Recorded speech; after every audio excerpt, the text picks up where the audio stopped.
Pag-inom ni FL Lisa Marcos sa baso ni Senator Chis Escudero nag-viral. Viral naman kasi talaga. Totoo naman 'yon. Viral naman kasi talaga.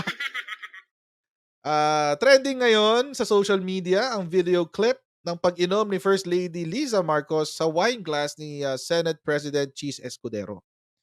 Kuha ang naturang video mula sa ginanap na Vin de Honor sa Malacanang bilang selebrasyon ng Araw ng Kalayaan ng bansa nitong Miyerkules, June 12. Mapapanyod si Bandero. Inquirer 'to, si Bandera. Mapapanyod. Mapapanyod sa video ang pakikihalubilo ng asawa ni LF.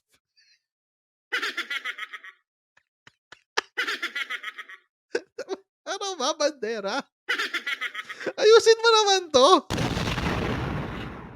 LF. Sana paki-edit. LF, lady first? Lady first. Grabe. Inaantok na yung sumulat. Malamang inaantok yung sumulat nito. Aga, 6:00 eh. Inaantok pa. Well, 6 PM naman. So baka pagod na. 6 PM naman kasi. Baka pagod na. Anyway, mapapanyod sa video ang pakikihalubilo ng asawa ni LF Lisa na si President Bongbong Marcos sa mga bisitang foreign dignitaries at national leaders kasama si Senator Cheese at House Speaker Martin Romualdez. Panoorin lang natin yung video. Bago tayo pumunta dyan, as usual, tayo muna yung magka-shoutout sa mga ibigan natin sa Sendwave. Kung kayo ay nasa US, UK, Canada, Italy, France, Spain, Ireland, and Belgium, may pwede kayo magpadala sa Pilipinas gamit po ang Sendwave. Ang gagawin nyo lang ay download ng Sendwave app, gumawa kayo ng account, lagay nyo ba ang account details nyo dyan at pwede kayo magpadala sa GCash, sa mga pawn shops at iba't ibang mga bangko sa Pinas. At kapag ginamit nyo pa kayong promo code na Coach Jared ay makakuha kayo ng karagdagang $20 free credit. Kaya gamitin na sa Sendwave for all of your remittance needs. Alright. Oo, kasi mas maganda yung ganun. Ito kasi yung ganap. Game. Natawa si Cheese. Natawa si Cheese. In fairness. Alam niyo, in fairness, sa kaso na to, hindi ako naiinis kay FL. Natatawa ako sa kanilang dalawa. Anyway. In fairness. Okay. I-close up natin. Tingnan natin ano ba talaga yung ano. Ayun, natawa siya. Ayan. Natawa siya eh. Siguro na uhaw. FL, na uhaw ka siguro. No? Panoorin natin. Tawa eh. Ayun yung alak niya. Okay. Alam niyo ako, may theory ako eh. Feeling ko hindi niya nakilala si Cheese. Theory ko lang naman Theory ko lang. Kasi,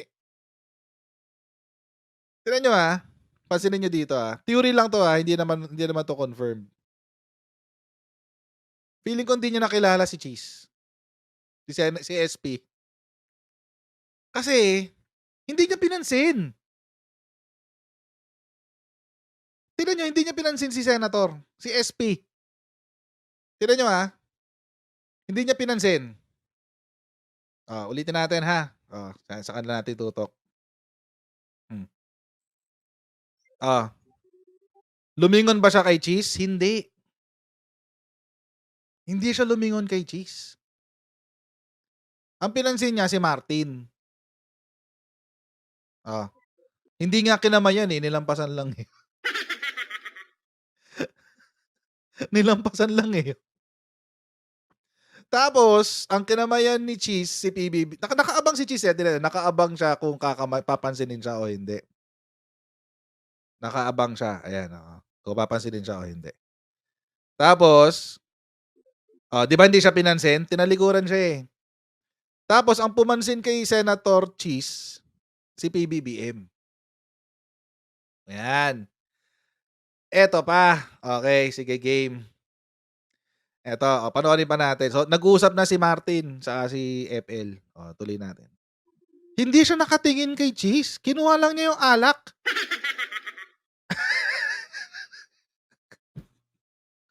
Hindi siya nakatingin. Nagbaw pa nga siya, Siguro akala ni Senator Cheese binabati na siya ni Lisa, ni FL. Hindi pa pala. Mga kotsero, again, you know how I feel about FL Lisa, pero kung iki-criticize natin, let's criticize her correctly, 'di ba? Let's do it right. Kaso wala pa, eh. Feeling ko hindi niya nakilala. Hindi niya nakilala si Cheese. Oo. 'Yun yung yun yung kutob ko diyan. Kutob ko lang, kutob ko lang. Kasi tignan niyo, kinuha niya yung alak. Hmm, uminom. Natawa si Cheese. Hindi pa rin niya tinignan si Cheese. Si Senat Hindi niya tinignan si SP the whole time. Tapos ito yung waiter sa likod. Ayan yung waiter, Siguro dito lang niya na-realize na, "Uy, parang mali yata yung kinuha kong alak." Parang hindi yata para sa'kin yun. Ayan yung waiter, pati si PBBM natawa, ayan, Parang parang episode 2 ng Wow Mali. Pati si PBBM natawa, oo. 'Di ba? Tuloy natin. Binigay sa kanya yung alak. Oh, Kasi hindi niya pinansin si Cheese the whole time. So ako, mga kotsero, I have a feeling ko lang naman, hindi naman 'to confirm. Hindi niya nakilala si Senator Cheese. Hindi niya nakilala si SP. 'Di ba? 'Yun lang yung akin. That's my own observation. Observation ko lang 'yun, hindi ko sasabing 'yun talaga yung nangyari. Kasi hindi naman sila nagsasalita, si Senator Cheese lang naman ang nagsalita. Siguro at this point dito na lang na-realize ni FL na hindi rin siya nakatingin kay SP, eh. Dito siya nakatingin somewhere else, eh. So, I have a feeling hindi talaga nakilala ni FL si SP. Seriously, I mean, again, mga kotsero, you know how I feel about FL, 'di ba? I'm not really very fond of FL. In my opinion, this is an honest mistake. And para sa akin, mga kotsero, when it comes to honest mistakes, okey lang 'yun. Natawa nga si Senator Cheese, eh. Pati pati nga tignan niyo, oh, natawa si Senator Cheese. Tapos, oh, tawa rin 'tong isa. Si BBBM tawa rin ng tawa, 'di ba? May nagsasabi dito lasing daw si lasing na raw kasi si FL, papasa sa drunk driving test yung lakad ni FL, eh. Tingnan tingnan niyo naman, 'wag na natin yun, lasing na raw si FL, sige intoxicated na raw, tingnan niyo kung paano maglakad. Lagyan niyo lang ng linya yan, diretso yan, eh. 'Di ba? Kung ano siya, if she's intoxicated, dapat kahit papaano makikita niyo sumusuray-suray siya diyan. Yan, diyan, Kahit papaano. Alam niyo kung ano yung lasing? Alam niyo kung sino yung lasing at bangag? Panoorin niyo si Duterte 'pag nagsi-speech, yun ang lasing at bangag. Ganyan.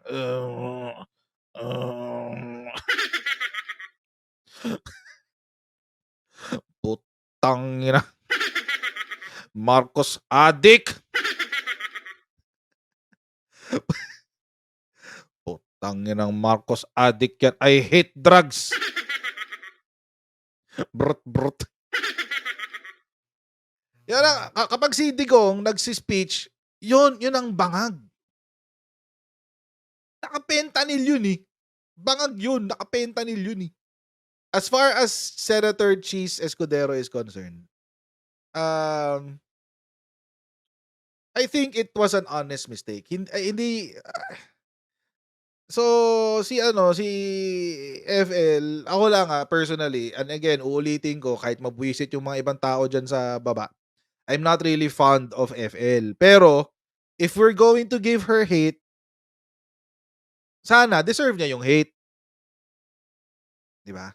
Wala namang problema dun, eh. And alam niyo si SP Cheese took it with stride, as in he was really a good sport. Hindi siya na-offend, tingnan niyo. Ayan, si SP, oh, 'di ba? Tawa ni Senator. Tawa ni SP.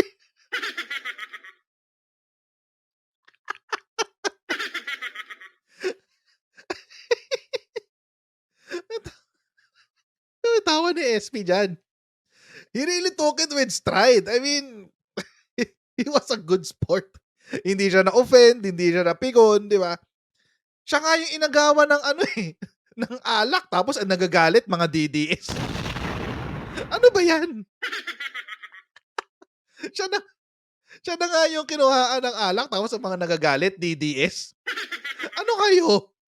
Wala kayong locus standi. Wala kayong legal standing, oy. Si Senator Cheese nga hindi na-offend, natawa pa nga, ayan, oh. Oh, tawan tawang-tawa, eh. And I really, at least siguro, if there's any point na si SP earned my respect, dito 'yon. Dito 'yon, mga kotsero. Kasi I think he really took it with stride. Hindi siya napikon. And considering kung ibang tao 'yan na na sa kanya nangyari, baka baka nagrereklamo na ngayon 'yan. But anyway, and even SP, nagsalita na rin siya tungkol diyan. Sabi niya, "I consider waiting on a lady, first or otherwise, to be gentlemanly." Waiting ibig sabihin 'pag pinagsisilbihan. Pahayag ni Escudero nang hingan siya ng komento tungkol sa naturang tagpo. Maaaring sabihin ng iba na makaluma o parang under, pero para sa akin, hindi kailanman magiging makaluma o di uso anuman ang itawag ng iba ang pagiging maginoo at pakikipagkapwa-tao. So, I mean, he really took it, he is a good sport. At least dito sa nangyari na 'to. He was a good sport, and dapat si Hart si Hart ang mag-react. Correct, dapat si Hart ang mag-react. Anyway, so it's really, it's not a big deal. Kung tutuusin, hindi nga big deal kay SP, hindi big deal kay FL, hindi big deal kay PBBM, lalo-lalo na hindi big deal 'yan sa mga supporters. So what? I mean, we make mistakes, lahat naman tayo nagkakamali, eh.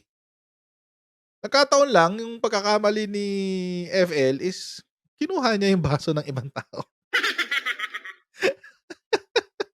So, but anyway, it's a mistake nonetheless. It's an honest mistake. Sana yun na lang ang I mean, kung magsasalita man ng Malacanang, puwede naman nilang sabihin yan, eh. It's a mistake, akala namin he's someone else, etcetera, etcetera. Kasi kita naman sa video, eh, talagang parang hindi niya talaga pinansin si SP. Eh, hindi naman natin alam kung magkagalit sila, parang wala naman silang gano'n. 'Di ba nag-dinner-dinner pa nga sila dun sa Malacanang, pagkaupo ni SP, nag-dinner-dinner pa sila sa Malacanang. So, I don't think there's anything personal about it. Was it offensive? Siguro to some people it will be. Pero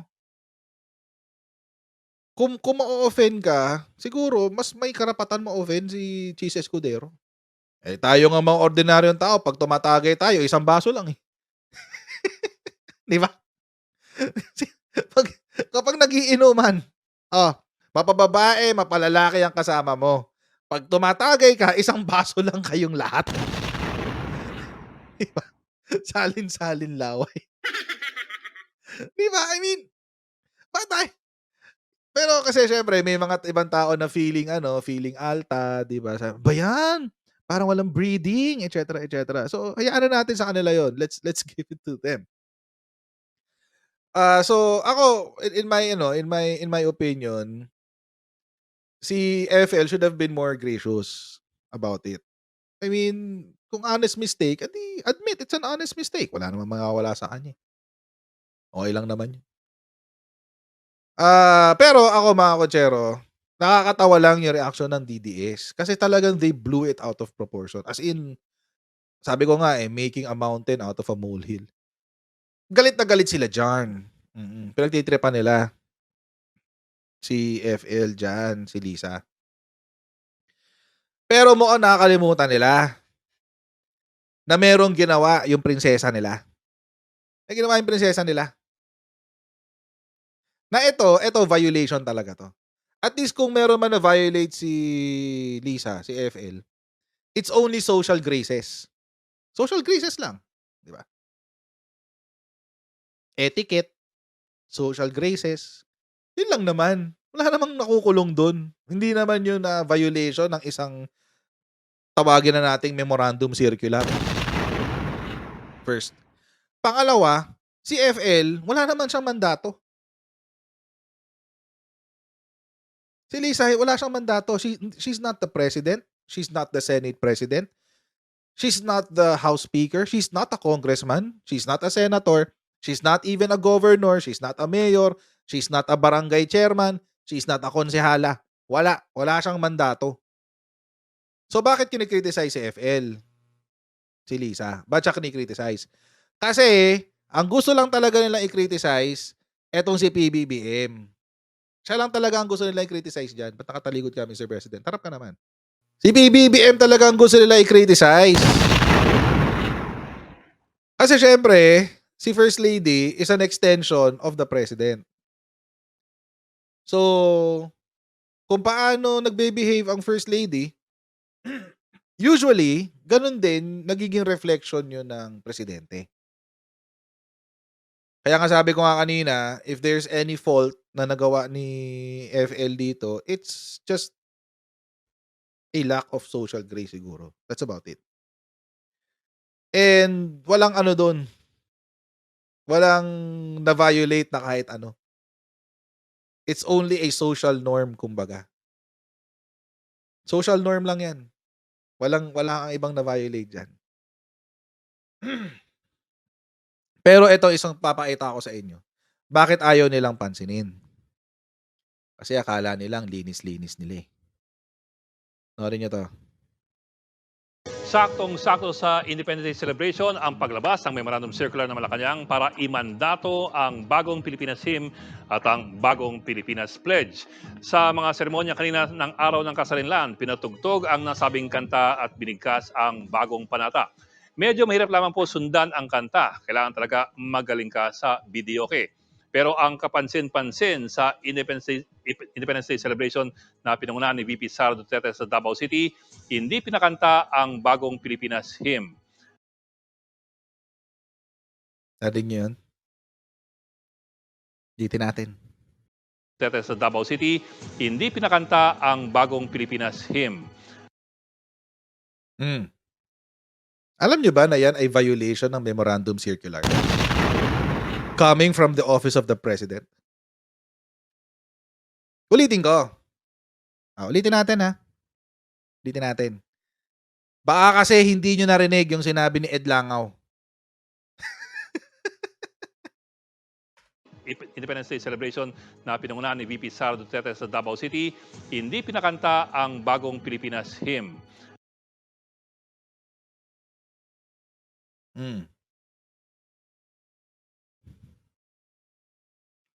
Violation 'yan. Bakit? Kasi meron memorandum circular na lumabas nitong linggo.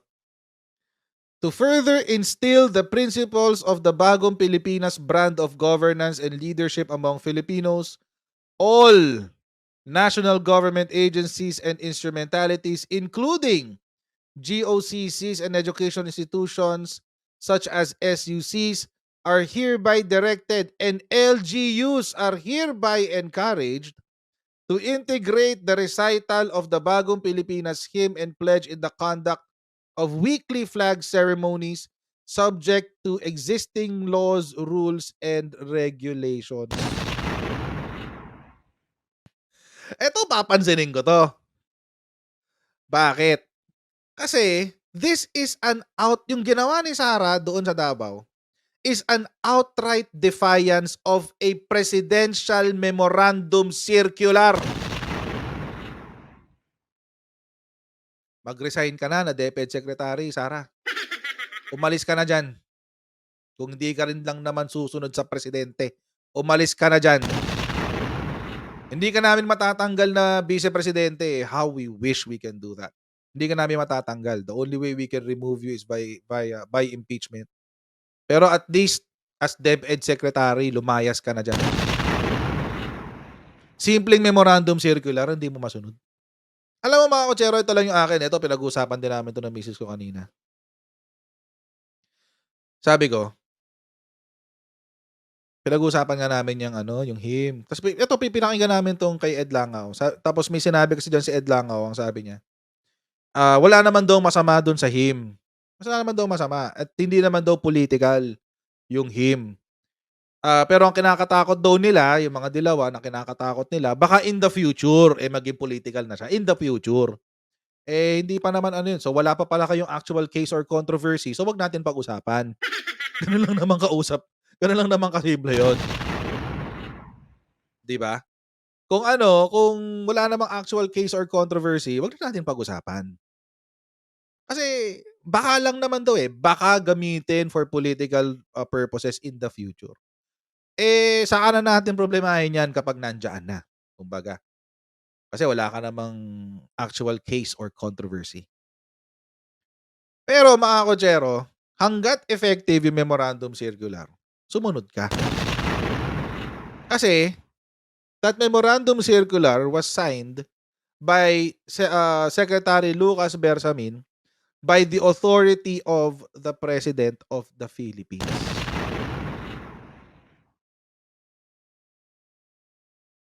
Alam niyo mga kotsero, ito nga sabi ko sa misis ko kanina tutuloy ko yung kwento. Medyo nabitin yung kwento ko kanina. Sabi niya, ito narinig nga namin diyan sa kay Ed Lingaw, wala naman daw masama sa lyrics. Sabi ng misis ko, "Oo nga, wala namang masama sa lyrics, ang hirap lang kantahin." Sabi niya. Sabi ng misis ko, daw kailangan daw medyo meron kang skills sa pagkanta. Sabi ko, walang problema dun, okey lang naman yun. 'Di wag kang kumanta, tayuan mo lang. Tayuan mo lang, tumayo ka lang dun, 'di ba, wala kang gagawin, wag kang kumanta. Kung ayaw mo nung pledge, 'di wag kang magtaas ng kanang kamay. Hindi naman sinabi na kailangan mong gawin, nakasulat lang, sa flag ceremony sasama siya, sa flag ceremony. Tayuan mo lang. Tayo ka lang dun, hintayin mo matapos yung flag ceremony, okey, tumutugtog yung Bagong Pilipinas Hymn, okey, nagbabagong Pilipinas Pledge sila, taas ka ng kanang kamay kunyari, wag ka na mag-ano, 'di ba? Gano'n ka na lang. Or puwede ka ayaw mo magtaas ng kamay, bahala ka, wag kang magtaas ng kamay, 'di gumanyan ka lang din, tapos. Seremonyas lang naman yun, 'Di magawa sa Davao. Mahirap, sakit sa ulo, sakit sa puso. Kung hindi ka naniniwala sa sinasabi nung Bagong Pilipinas Hymn at Bagong Pilipinas Pledge, di tayuan mo lang, wag kang mag-react. Parang ako minsan nag-a-attend ako ng misa ng mga Katoliko kasi yung family ko Catholic. Minsan naiimbitahan ako na maging ninong. Papasok ako sa loob ng simbahan. Magpe-pray sila, tatayuan ko lang 'yun. Irerespeto ko pa rin 'yun. Tatayuan ko lang, pero nandun lang ako. Hindi ako makikisama sa seremonyas. Pero irerespeto ko 'yun. Does it mean na binabastos ko ang Catholic faith? No. In fact, I am respecting the Catholic faith na kahit hindi ako naniniwala sa Catholic faith, nandoon ako para suportahan yung taong nag-imbita sa'kin. Gano'n din dito. Ano ba naman yung patugtugin mo na lang? Huwag kang maki-follow. Patugtugin mo na lang, huwag ka na magtaas ng kamay, huwag ka ng kumanta. Tumayo ka na lang dun.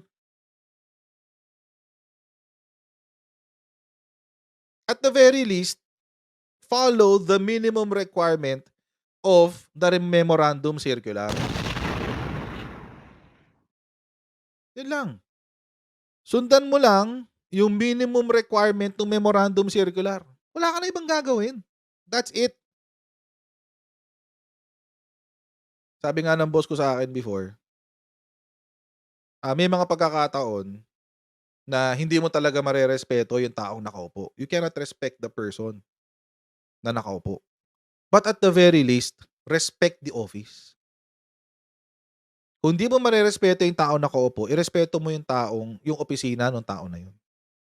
And this is the office of the president, the chief executive of the whole Philippines, the principal architect of our foreign policy, the commander-in-chief of all uniformed personnel. At the very least, irespeto mo yung opisina ng presidente. Kung hindi mo marespeto yung tao, irespeto mo yung opisina. Kasi yung opisina, yun yung institusyon. Irespeto mo yung institusyon. Ngayon, ikaw may opisina ka. Dalawa. Ang opisina mo, Office of the Vice President at saka Secretary of DepEd. Don't tell me hindi mo gagawin yan sa buong DepEd. Kasi, nakasulat dito eh. And educational institutions such as SUCs. O baka may magsabi, LGU hereby encourage. LGU ng Davao City yung yung nag-o-organize ng event. Hindi naman si Sara eh. Wow, what a convenient excuse. It just goes to show na kayo dyan sa Davao City, yung inyong leader dyan sa Davao City, walang respeto. Hindi siya marunong rumespeto ng mga taong nasa taas niya. Bakit nyo siya iluluklok sa pinakamataas na posisyon kung siya mismo hindi marunong rumespeto ng mga taong nasa ibabaw niya? Ganun lang kasimple yun, guys. Huwag na tayo magbulahan. Huwag na tayo magbulahan. It is what it is. Huwag na tayo magbulahan. Gigil ng gigil sila dyan. Di ba? Gigil na gigil kayo dyan. Pero, yung prinsesa nyo, nagtatantrums.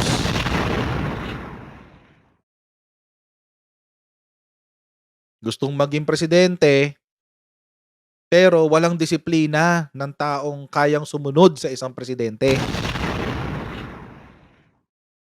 Gustong magturo sa mga bata ng kagandahang asal, pero siya, lacking.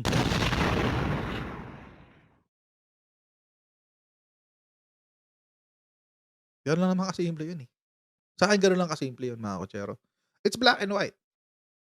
At least for me. Pero sa ibang tao, syempre iko-complicate nila yung mga bagay-bagay. 'Di ba? Sasabihin nila, LGUs are encouraged lang naman pala eh. So ibig sabihin hindi puwedeng hindi sumunod ng LGU, blah blah blah blah blah blah.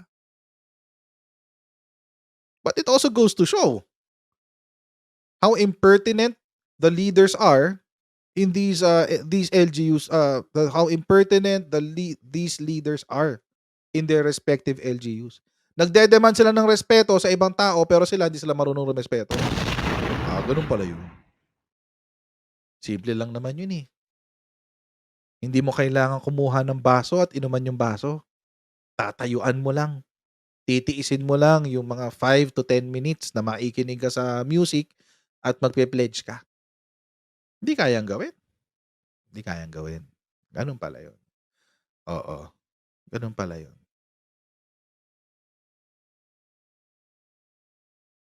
Yan yung gusto niyong leader? She cannot even follow basic rules? Basic yun eh. Simple-simple nun, tatayuan mo lang yun. Wala ka na ibang gagawin. Kaya entitled eh. Kaya ito mga Duterte, tignan nyo. Si Duterte tsaka yung mga tropa niya, si Kibuloy, sila Tebes, etc. etc. Entitled eh. May mga kaso, may mga krimen, ayaw harapin. May mga korupsyon din palang ginawa. Ayan, si Duterte, si Pulong, si Sara. Pero hindi Hindi sila nakaka-experience nung, what do you call this? Walang social consequence. Wala, eh. Mga brats. They're acting like, nepo babies. Well, kung tutuusin, nepo babies naman talaga sila. Kung tutuusin. Ikaw ba naman, yung tatay mo, 20 years naging mayor ng Davao City. Nepo ka talaga. Nepo ka. So, gigil na gigil mga DDS sa chatroom mo. Gigil na gigil! Di ba? Kaya nga kaya nga tama yung sinabi ni, Commodore Tariela sa interview natin kanina.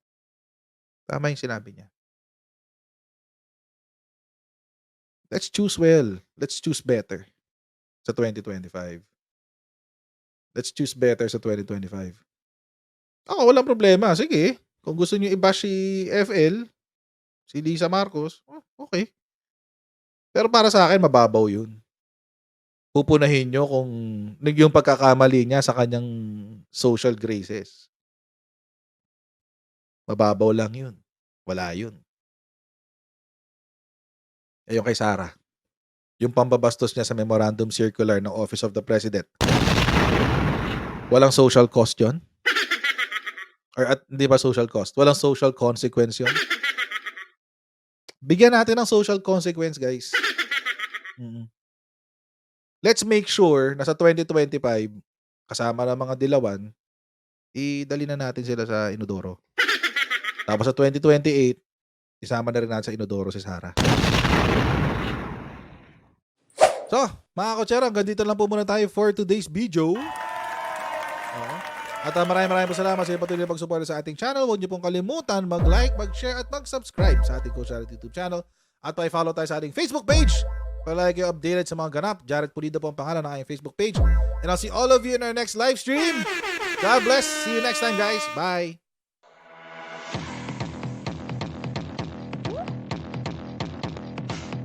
Huwag ganun. Huwag natin gawing tanga mga Pilipino.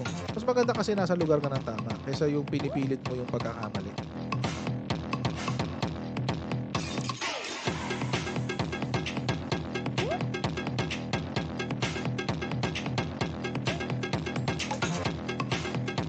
Are they willing to go that far? Hindi makakalimutan ng Pilipino yan hanggat di nasasagot niya. Sino ngayon nagsasabi ng totoo?